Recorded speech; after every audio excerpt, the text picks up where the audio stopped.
Students, आज हम बात करेंगे associative property of complex numbers की। ये बात तो हम जानते हैं कि कॉम्प्लेक्स नंबर्स जो होते हैं वो ऐसे नंबर होते हैं कि अगर उनका स्क्वायर किया जाए, ठीक है, तो आंसर जो है नेगेटिव साइन के साथ आता है। मतलब हमने एक इक्वेशन सॉल्व की थी, जैसे x square plus one is equal to zero, और फिर इसमें हमने देखा था कि x square equal to minus one आया था, और फिर जब हम इसका सोल्यूशन निकालने के लिए अंडर रूट लिया था या स्क्वायर रूट लिया था तो ये आ गया था जी plus minus square root of minus one, जो कि रियल्स में ऐसा नहीं होता पॉसिबल कि किसी नेगेटिव नंबर का स्क्वायर रूट जो है वो आए, उसका आंसर कोई रियल नंबर आए, ठीक है। तो अब ये फिर लियोनार्ड यूलर जो है उन्होंने लियोनार्ड यूलर ने ये बात मतलब यह सपोज की थी कि इस तरह के जो नंबर्स होते हैं इनको फिर हम जो है वो इमेजिनरी नंबर या आयोटा से जाहिर करते हैं। मतलब अंडर रूट के अंदर माइनस वन हो तो ये आयोटा के इक्वल है, तो इस तरह से ये फिर इस इक्वेशन का जो सोल्यूशन है वो एक इमेजिनरी, इसका मतलब एक जो सोल्यूशन है वो आया था, ठीक है। तो इस तरह से फिर ये जो है कॉम्प्लेक्स नंबर्स जो है वो इसमें जो इमेजिनरी नंबर्स का एक जो कंसेप्ट है वो चला था। यानी ये बात हम जानते हैं कि जितने भी रियल नंबर्स हैं, जैसे 5 ये कॉम्प्लेक्स नंबर है। क्यों है? क्योंकि अगर हम देखें तो इसमें जो रियल पार्ट है वो जीरो है, सॉरी इसमें जो रियल पार्ट है वो 5 है, लेकिन जो इमेजिनरी पार्ट है वो क्या है जी, जीरो है, ठीक है। यानी इसमें आयोटा नहीं है, ठीक है। और इसी तरीके से अगर हम कोई और नंबर लेते हैं जैसे 5 प्लस 4 आयोटा, तो अब ये कॉम्प्लेक्स नंबर है, मतलब ये भी कॉम्प्लेक्स नंबर है, ये भी कॉम्प्लेक्स नंबर है, लेकिन जो ये 5 प्लस 0 आयोटा है ये एक रियल नंबर भी है, ठीक है। इसका मतलब रियल नंबर सारे जो होते हैं वो कॉम्प्लेक्स नंबर्स होते हैं, लेकिन जो कॉम्प्लेक्स नंबर्स हैं जैसे ये जिसमें कि रियल पार्ट इमेजिनरी पार्ट दोनों होते हैं वो रियल नहीं होते हैं, ठीक है। तो ये बात हमें समझ में आ जाती है। अब हम देख रहे हैं कि एसोसिएटिव प्रॉपर्टी जो होती है कॉम्प्लेक्स नंबर्स की वो क्या होती है। अब एसोसिएटिव प्रॉपर्टी दो तरह के अलजेब्रिक ऑपरेशंस में एग्जिस्ट करती है। ये बात हमने रियल नंबर्स में पढ़ी थी, एक एडिशन में और दूसरी जो है वो मल्टीप्लीकेशन में। तो सबसे पहले मैं एडिशन की बात कर लेता हूँ कि एडिशन में ये प्रॉपर्टी हमें क्या समझाती है। बेसिकली अगर हम यूं बात करें कि अगर हमारे पास जो है वो एक नंबर है 5, ठीक है, इसमें हम ऐड कर रहे हैं 3 और इसमें हम ऐड कर रहे हैं 2 को, ठीक है। और अब मैं क्या करता हूं कि इसमें मैं जो ये तरतीब है इसको तो मैं नहीं ब्रेक करता, यानी 5 प्लस 3 प्लस 2 ये इसी तरह है, लेकिन जो मतलब जो तीन नंबर्स ऐड हो रहे हैं, ठीक है, इनमें दो को पहले ऐड करना है, तो 5 प्लस 3 को पहले ऐड कर लूं, इसका आंसर आएगा 8, इसमें मैं 2 ऐड कर लूं तो मेरा 10 जवाब आएगा, ठीक है। और इधर मैं क्या करता हूँ कि मैं 5 प्लस 3 नहीं ऐड करता, पहले मैं 3 प्लस 2 पहले ऐड कर लेता हूँ। 5 एज इट इज, 3 प्लस 2 आएगा 5 और 5 प्लस 5 कितना आ जाएगा 10, मतलब आंसर मेरा 10 ही आया। इसका मतलब कि ये जो प्रॉपर्टी जो नंबर्स हैं रियल नंबर्स हैं मेरे, वो एडिशन के अंदर एसोसिएटिव प्रॉपर्टी को होल्ड करते हैं, ठीक है। अब इसी तरीके से अगर मैं इस प्रॉपर्टी को यूं समझाना चाहूँ कि कॉम्प्लेक्स नंबर्स हों अगर हमारे पास, जैसे 5 प्लस 3 आयोटा, ठीक है, ये एक कॉम्प्लेक्स नंबर है मेरा, ठीक है। इसमें मैं ऐड कर रहा हूँ 2 माइनस 3 आयोटा, और इसमें मैं ऐड कर रहा हूँ 7 प्लस 4 आयोटा, ठीक है। ये मेरे तीन कॉम्प्लेक्स नंबर्स हैं। अब देखें इसमें मैं पहले जो है वो इन दो को ऐड करूंगा, इसलिए मैंने इनके लिए ब्रैकेट लगा दी है, ठीक है। और बाद में इनका जो सम आएगा उसमें मैं 7 प्लस 4 आयोटा ऐड करूंगा। दूसरी साइड पे मैं क्या कर रहा हूँ कि मैं 5 प्लस 3 आयोटा जो है वो पहले लिख रहा हूँ इस तरह से, ठीक है, प्लस ब्रैकेट, और मैं पहले इनका सम करूंगा 2 माइनस 3 आयोटा और प्लस 7 प्लस 4 आयोटा का, ठीक है, इस तरह से, ठीक।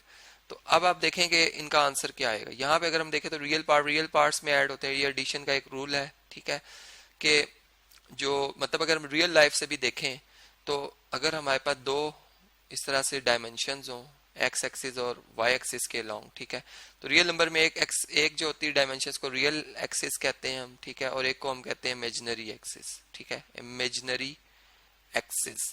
तो इसमें अब जब हम ऐड कर रहे होते हैं नंबर को, फर्ज करें अगर मैं रियल में पहले मैंने 5 कदम 5 स्टेप्स चले हैं, ठीक है, ये फर्ज करें 5 स्टेप है, अब मैं यहाँ पर हूँ और अब मैं मजीद 2 स्टेप चलता हूँ, 5 से आगे 2, तो मेरी जो पोजीशन बनेगी 5 से आगे 2 मैं 7 पर हूँ, मतलब मैं ओरिजिन से अगर अपने आप को देखूंगा तो मैं 7 पर हूँ, ठीक है। इसी तरह जब मैं इमेजिनरी एक्सिस की बात करता हूँ, फर्ज करें इमेजिनरी एक्सिस में मैं पहले मैंने डिस्टेंस तय किया 3 आयोटा, मतलब 3, और फिर मैं -3 आता हूँ, मतलब वापस आ गया। नेगेटिव का मतलब आप उसी मतलब उसके ऑपोजिट डायरेक्शन में आए हो वापस, तो एक लाइन में या तो हम आगे या पीछे चल सकते हैं।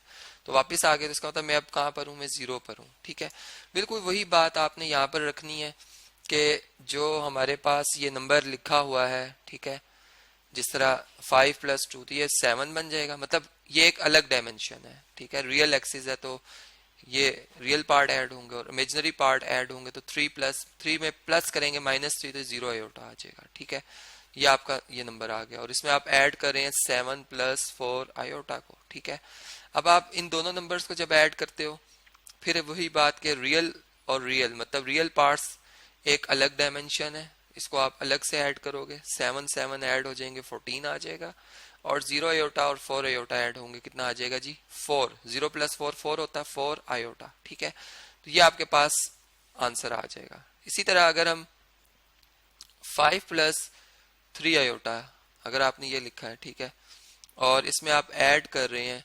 2+7, कितना बन जाएगा रियल मतलब पार्ट के लॉन्ग, जो ये रियल एक्सिस के लॉन्ग जो डिस्टेंस है, 2+7 9 हो गया, -3+4 कितना होता है जी 4 में से 3 माइनस कर दें 1 आयोटा, या सिंपल आयोटा इसे लिख देंगे हम। ठीक है, और अब अगर हम इन दोनों का सम करते हैं, रियल पार्ट्स फिर ऐड होंगे, 5 और 9 ऐड होंगे, कितना आएगा 14, 3 और 1 मतलब 3 आयोटा और 1 आयोटा ऐड होंगे तो कितना आ जाएगा 4 आयोटा। तो जो हमारे पास लेफ्ट हैंड साइड है इसका आंसर और जो हमारे पास राइट हैंड साइड है इसका आंसर सेम आ गया। इसका मतलब कि जो हमारे पास कॉम्प्लेक्स नंबर्स हैं उनमें ये जो प्रॉपर्टी है एसोसिएटिव प्रॉपर्टी वो होल्ड करती है। ठीक है, तो इसको मैं अब जनरल जो है वो कॉम्प्लेक्स नंबर के लिए भी अप्लाई कर सकता हूँ। मतलब अगर कोई, मैं यूं कहता हूँ कि मेरे पास अगर 3 कोई कॉम्प्लेक्स नंबर्स हैं, चले मैं इसको रेस करता हूँ, चले जी ये कोई एक कॉम्प्लेक्स नंबर हम लिखते हैं ए बी की शेप में लिख लेते हैं, a+ iota b a complex number है। ठीक है, जिसे मैं Z1 कह देता हूँ। इसमें हम प्लस कर रहे हैं C+ आयोटा डी। ठीक है, और इसमें हम ऐड कर रहे हैं जो है वो E+ आयोटा F। ठीक है, ये हमारे पास Z2 है और ये हमारे पास Z3 है। तो इसमें हमने ये किया था कि पहले इन दोनों का सम किया।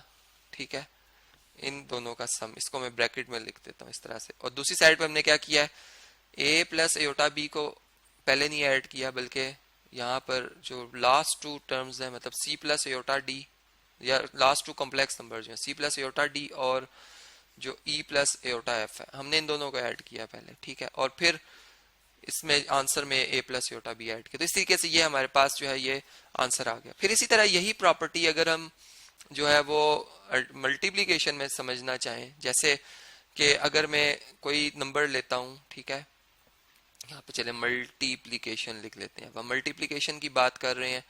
देखें इसमें अगर मैं लेता हूँ 5, ठीक है, मल्टीप्लाई बाय 3 मल्टीप्लाई बाय 2, और इधर भी ये लिखते हैं हम 5 मल्टीप्लाई बाय 3 मल्टीप्लाई बाय 2। अब मैं अगर इन दो नंबर्स का पहले प्रोडक्ट लेता हूँ और इधर से मैं इन लास्ट 2 का पहले प्रोडक्ट लेता हूँ तो मेरा आंसर सेम ही आएगा। 5 3 से मल्टीप्लाई होकर 15 मल्टीप्लाई बाय 2, यहाँ पे क्या आएगा 5 मल्टीप्लाई बाय 3 मल्टीप्लाई बाय 2 कितना होता है 6, 15 मल्टीप्लाई बाय 2 30, और या 5 6 से मल्टीप्लाई होकर भी 30 आ गया, सेम आता आंसर। इसी तरह जब हम कोई कॉम्प्लेक्स नंबर लेंगे, ठीक है, तो उसमें भी जो A+ आयोटा बी है, ठीक है, इसको अगर हम मल्टीप्लाई करते हैं B+ आयोटा डी से, सॉरी C+ आयोटा डी से, क्योंकि B हम ऑलरेडी लिख चुके हैं, C+ आयोटा डी से, ठीक है, इनका प्रोडक्ट पहले ले लें अगर हम, और इनको हम मल्टीप्लाई कर दें E+ आयोटा एफ से। ठीक है, और इसी तरह अगर हम यहाँ पर A+ आयोटा बी पहले, मतलब इसको मल्टीप्लाई ना करें, और C+ आयोटा डी